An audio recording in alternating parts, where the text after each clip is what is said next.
everybody and welcome back to my channel. My name is V. For today's video we are going to be talking all about a study tip that has helped me throughout my A-levels, throughout my foundation year at Oxford, throughout my undergraduate at Oxford, and has helped me in my exams at Harvard as well. So I'm going to share it with you. I've sworn by it since I was 17 years old or 16 years old, and literally I still have this book. It's battered, bruised and battered because I've had it since I was literally 16, but I swear by it. And I've shared this with you guys before, but since the pandemic has happened and these exams have taken a little bit of a turn and become a mixture of open book / closed book, people have asked for an updated version that they can use for the now. So I figured, well, I've got my exams going on and I'm using these tips, I might as well share them with you guys while they're fresh on my mind again. So let's get straight into the video. But before we do, I desperately need you to press the subscribe button because we're growing and glowing, and all I'm asking in return for my knowledge is your support,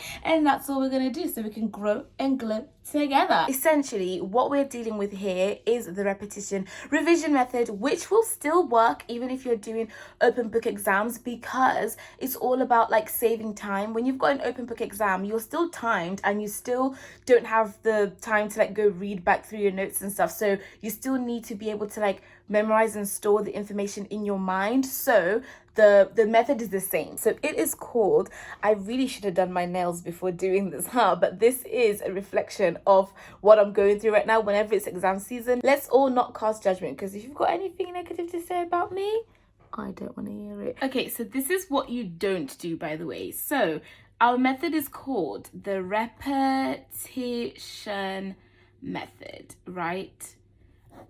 And what you want to do essentially is ensure that by the time that you do your exams, you have repeated the material that you need to learn at least 3 times. And this applies even if you've got open book exams.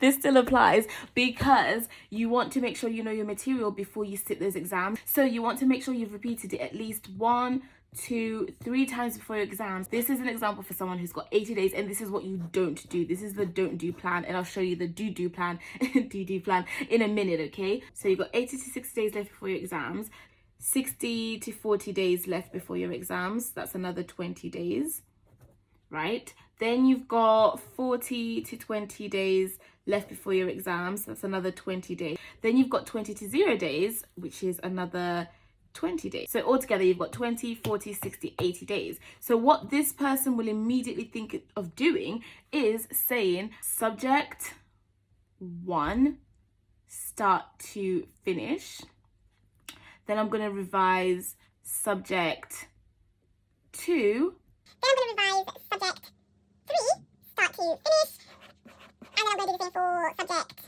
4 start to finish. right? Now, that sounds like an okay plan, but it's terrible, because by the end of it, each subject 1, 2, 3, and 4, all you've given them is one look-in before your exams. It's not good, because it means that by the time you get to doing the exams, you've only given each subject a once over. So you've got 80 days left for your exams, and you give 20 days to one subject, 20 days to subject number 2, 20 days to subject 3, 20 days to subject 4. And it sounds good in your head. It sounds like, oh, that makes sense. Like they've equally gotten my attention and ready for my exams. No, because by the end of it, you've only had one repetition of each thing. And by the way, everything I'm talking about, everything I'm saying is in this book. None of these ideas are new or my own. So now this is the proper way to do it. This is how you use the repetition revision method to work in your favor. Okay, we're gonna play with the idea here that you've got 80 days until your exams, but you can literally apply this to any amount of days you've got left. I used to think you couldn't, I figured out you could with the many days you've got, so please make it personal to you. The first layer is going to take you 40 days to complete, because what you want to do is start off by halving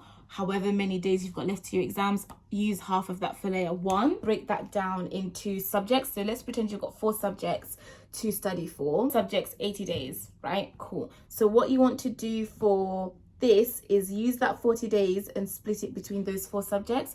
So for day 80 to 70, which is 10 days, spend 10 days studying subject 1, 10 days studying subject 1, and I'm just gonna do the same thing for the next other days. 4. So now what you've got is you spent 10 days on each subject. So then that is layer 1, which is where you do your heavier front to back, reading each textbook front to back, learning in depth, going through every single detail that you possibly can in those 10 days about that subject. Is what we call thorough revision, okay? Then what you want to do in layer 2, you want to spend 20 days now. So basically half whatever you spent in layer 1. So in layer 2, you're going to spend 20 days and you're going to start on day 30. Day 30 to 25, and that's always for subject 1. Then we're going to go to day 25 to 20, subject 2. Then we're going to go to day 20 to 15, subject 3. Then we're going to go from day 15 to 10, subject 4. And that is your layer 2, right? So now, do you see how good this is though? Every 10 days, you're switching to a new subject. Then when you're done with that subject, you're going back over it again and you're spending 5 days per subject now, and you're repeating what you learned here. So now it's sticking in your mind. It's becoming something that you're used to, right? Layer 3 is going to use half of the time that layer 2 used, but you're going to split it up a little bit weirdly. So instead of saying 10 days for the whole of layer 3, what you're going to do is spend 8 days in this layer, and then spend 2 days like recapping and resting, but it's still part of layer 3. So we're going to call that the recap moment. So this is how you split up layer 3. So you're going to go from day 10 to 8. Day 10 to 8 on subject 1. Then you're going to go from day 8 to 6 on subject 2. Then you're going to go from day 6 to 4. I don't know why I keep hesitating if I'm going to get that part wrong. Or go from day 4 to 2 on subject 4. Then the last 2 days are going to be like skim throughs and like resting. I'm just waiting for the exams to begin, truthfully, because you don't want to overdo it, right?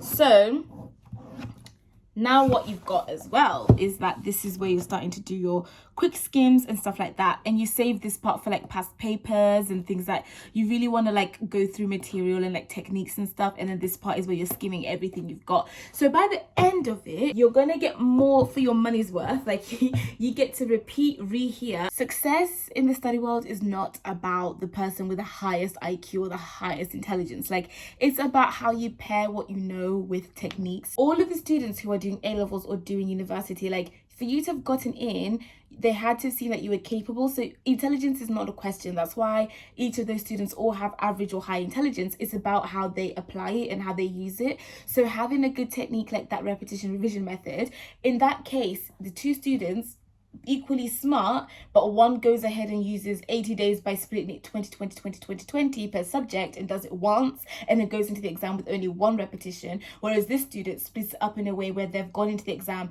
having read that material 3 times over the past 80 days. Like, that's a smarter way of working, and it's going to get you better results than this way. Doesn't mean that this person is smarter than that person or that person smarter than that person. It just means that they've got better work techniques. So if you are worried right now, like, don't be, because you are capable, you're good enough. For you to even be sitting these exams and to have gotten into whatever you're doing, they had to have assessed that you were able to do it. So that's not a question. Ability is not a question. It's about the techniques that you apply. And I'm so happy to do so many videos on this. I love talking about study techniques, but I understand that it's also very late in the game to be talking about it right now, since exams are literally around the corner.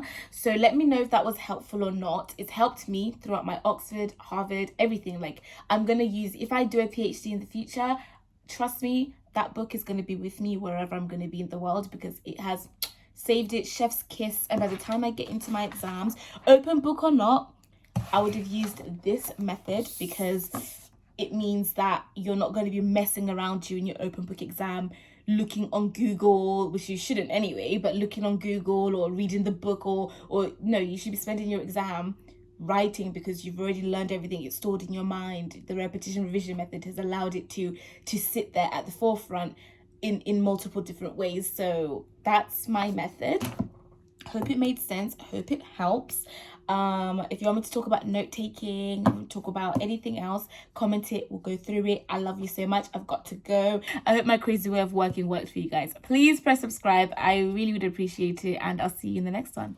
Bye.